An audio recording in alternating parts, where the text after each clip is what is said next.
Majesty, thank you for handing back to us the deeds of St Kilda, this important piece of Crown land, which for so long has been alienated from us. You have given back our deeds to us because we cannot trust the Council to keep its promises. The development, if carried out in its proposed form,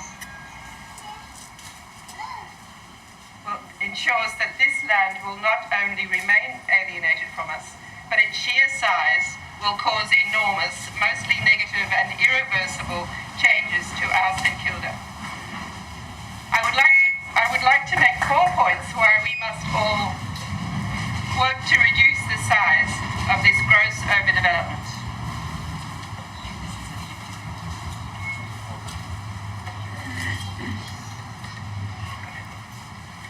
The first point, Crown land is our land.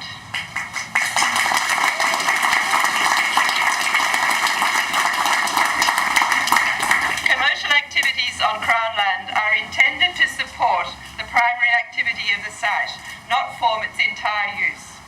85% of this site is proposed to go to commercial activities and the plant, equipment and car parking which will be needed to support them, leaving 15%, and that's an arguable figure, 15% for public use.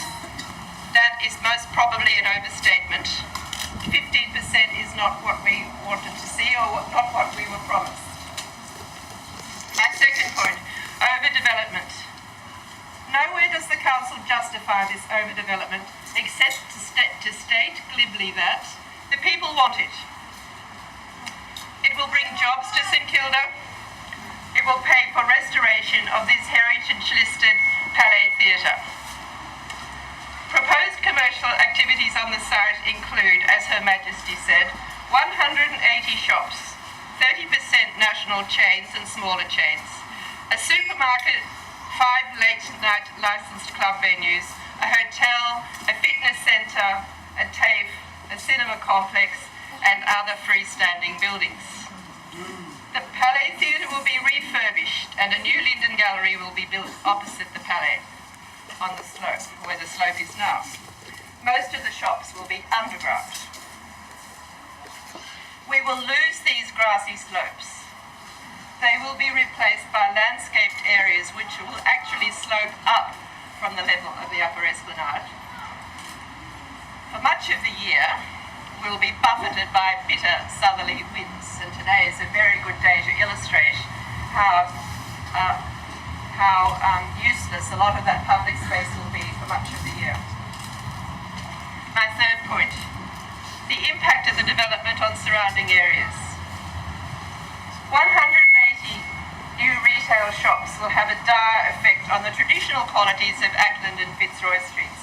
As it is, many businesses struggle to get through the winter months, and the high turnover of businesses and the empty shops in Ackland Street and Fitzroy Street give witness to this. It will be even worse after this development. The effect of a nightclub precinct on St Kilda in general, and these surrounding residential streets behind us in particular, will be intolerable. It and Fitzroy Street may well give us the unwelcome title of Street Violence Capital of Victoria. We note this precinct is announced at the time when the police, from the Chief Commissioner down, and the government expressed grave concerns about the levels of violence associated with large crowds, late-night alcohol and drug use. Our local MHR for the Seat of Melbourne Ports, Mr. Michael Danby, said last week in a press release he is concerned that the inclusion of a cluster of nightclubs with long licence hours might lead to issues of public drunkenness and agitation as in the King Street precinct. He states that the Council should reassure residents that the piazza in the lower esplanade won't be turned into one long drunken brawl.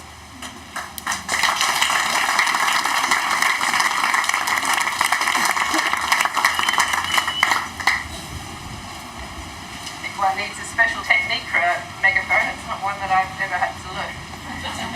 My fourth point, traffic congestion. The development in its proposed form will also radically increase traffic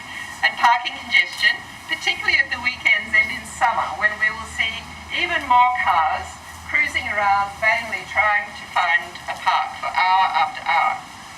Parking on the site will be grossly inadequate. There's a small net gain in parking spaces compared to what is here on the site now, and it will have to serve possibly 4,000 visitors to the Palais, all the other businesses on the site, as well as those who currently park here. Finally, we're not against development on this site.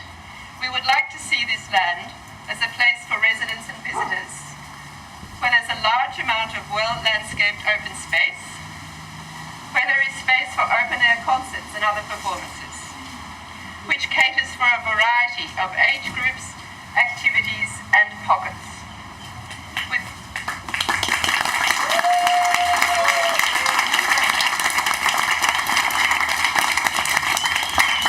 Need to have a pretty full pocket, I think, to go to the development as it's planned.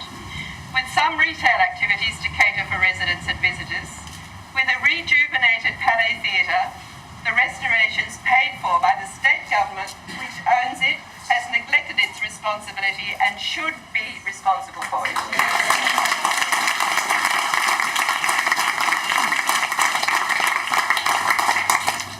Absolutely, finally, we believe that this is an ambit claim for an enormous overdevelopment of the site. Remember, the SB development started life as a 40-storey tower.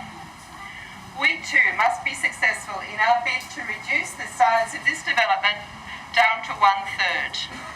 And to be successful, we must communicate our concerns to the Council by the 28th of this month. The plans are now on display at the Council, so there's not very much time. Anything you do, any letter you write will be effective. And if you can tell at least 10 of your friends and associates, it will be even more effective.